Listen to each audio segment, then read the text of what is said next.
Naxal Mukt Bharat is not merely a security achievement, it is a constitutional restoration, the return of the Indian state to every inch of its own territory, and the return of its citizens in those territories to the rights and dignity they were always owed. The 31st March 2026 declaration was no accident.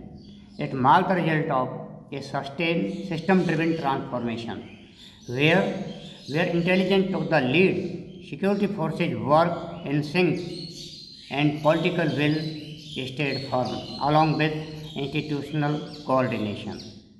Together, these elements achieved what decades of reactive counterinsurgency could not. On 6 April 2010, 76 Central Reserve Police Force personnel were martyred in a single Maoist ambush in Dantewada, Chhattisgarh, the deadliest attack on security forces in independent India's history. At its peak, left-wing extremists LWE insurgency control or influence over 223 districts across 10 states, from Jharkhand to Chhattisgarh, and had rendered vast swathes of India's mineral-rich tribal heartland effectively ungovernable. The declaration of Naxal Mukt Bharat by 31st March 2026 marked not merely a security achievement but a restoration of constitutional order. What shifted between Dantewada and March 2026 was not just better equipment or more boots on the ground. What changed was strategic architecture, the translation of political will into operation doctrine, of intelligence into precision, and of federal fiction into institutional coordination. The story of how India ended the world's longest Maoist insurgency is at its core the story of a state that chose to decide, align, and act. Right? So, the Union Minister of Home Affairs did not just oversee the anti LWE campaign, it led it. The 2015 National Policy and Action Plan on LWE placed the Ministry of Home Affairs at the center of a whole government effort that combined security, operation, development, delivery, and interstate coordination. District level monitoring systems were set up.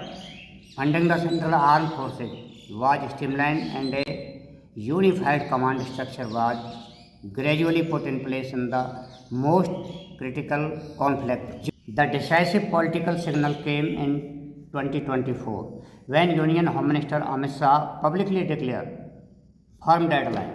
By 31st March 2026, armed nationalism will be eradicated from the country. It was not political rhetoric, but a directive, a time-bound commitment that saved priority, tightened accountability, and accelerated operation across the security establishment. Through reviews, field visits, and direct oversight, the Home Minister transformed the Ministry of Home Affairs role from coordination to leadership, turning intent into execution. If there is a single variable that most decisively altered the trajectory of the anti-Naxal campaign, it is the transformation of the intelligence architecture. For much of the Maoist insurgency history, security force operations were reactive, launched after Maoist attack in terrain where the adversary was embedded and the state presence was peripheral. The shift to intelligence-led operation reversed that equation, turning pursuit into preemption and information into control. The foundation of the shift was a systematic expansion of human intelligence networks in areas once dominated by the Maoists. Surrendered cadres who were rehabilitated and turned into assets provided detailed knowledge of the people's liberation, guerrilla army structure, movement pattern, and leadership. Over time, village level informer networks gave security forces the local awareness that had once belonged solely to the Maoists, in conjunction with the HUMINT's technical tools such as drone, mobile signal interception, and satellite imagery were layered, allowing forces to identify and neutralize Maoist units before they could act. The results were historically unprecedented. Between 2022 and 2026, senior Maoist leaders were neutralized at a rate that structurally decapacitated the movement. This was not a chance or tactical luck, it was the payoff of years of investment intelligence finally delivering decisive outcomes at operational scale. The fierce battles of the anti-left-wing extremism campaign were fought in Bastar. These remote forested highlands for decades had been the Maoist operational stronghold. These areas were characterized by dense forests, extremely challenging terrain, tribal communities long cultivated by Maoist cadres, and the concentration of PLGA battalion strength formation, making them the hardest theaters of the conflict. In Bastar, the CAPF strategy focused on expanding forward operating bases, embedding a permanent security presence deep inside forests that had long remained outside state control. Each FOB denied the Maoist sanctuary, disrupted their supply line, and marked the return of state authority to areas abandoned for a generation. By this stage, a unified command framework had largely dissolved the inter-forces friction that once blunted operations, allowing coordinated advances to take hold. Abu Jamad, literally the unknown hill, was a challenge unlike any other.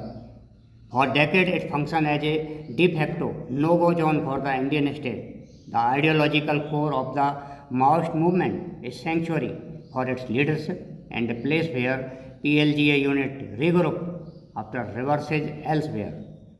Penetration of this stronghold was made possible by helicopter-borne logistics, drone reconnaissance, and intelligence painstakingly cultivated over years. As security forces dismantled this sanctuary, they crippled the insurgency's ability to regenerate. Road construction into the forest became both a force multiplier, enabling rapid deployment, and a governance signal. The state was not just entering, it was staying. Anti-left-wing extremism operations had long been hampered by center-state friction, overlapping jurisdiction, uneven intelligence sharing, and political hesitation that diluted state-level commitment. After 2014, this Chhattisgarh's alignment with the center's operational doctrine, blending the state police local knowledge with CAPF, firepower, and intelligence, became the template for effective anti-left-wing extremism federalism.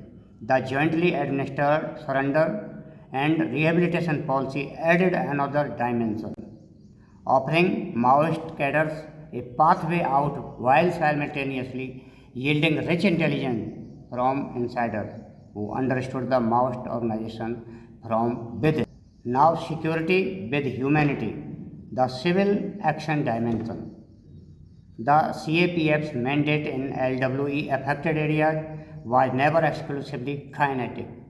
Alongside security operations, civil action programs such as medical camp, school support, infrastructure aid, and community outreach consistently projected the state's constructive presence and tribal region where Maoist narratives of neglect resonated, right?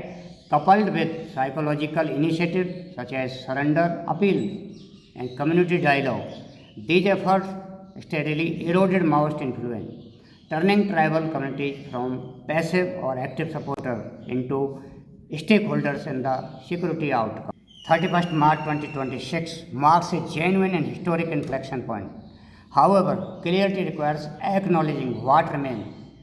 Approximately 675 armed Maoist continue to operate in small pocket of Bastar, Gadchiroli and southern Jharkhand. At the same time, the left-wing extremism ideological ecosystem has begun to migrate into urban network, digital platform, and front organization, a mutation that demands a different but equally sustained response.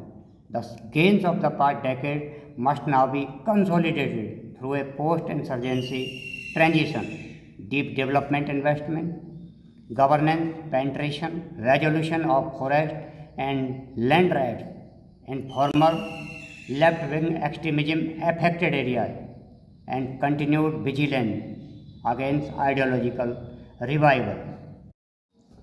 The anti-left wing extremism campaign was never about military victory alone. Its deeper purpose was to extend the promise and protection of the Indian state to citizens who had been denied them for half a century. That unfinished work, governance, justice, and inclusion in the tribal heartland is the final chapter of the Naxal Mukt Bharat story, and it is the most important one. Naxal Mukt Bharat is not merely a security achievement, it is a constitutional restoration, the return of the Indian state to every inch of its own territory and the return of its citizens in those territories to the rights and dignity they were always owned. Thank you for watching. Let's see in the next video.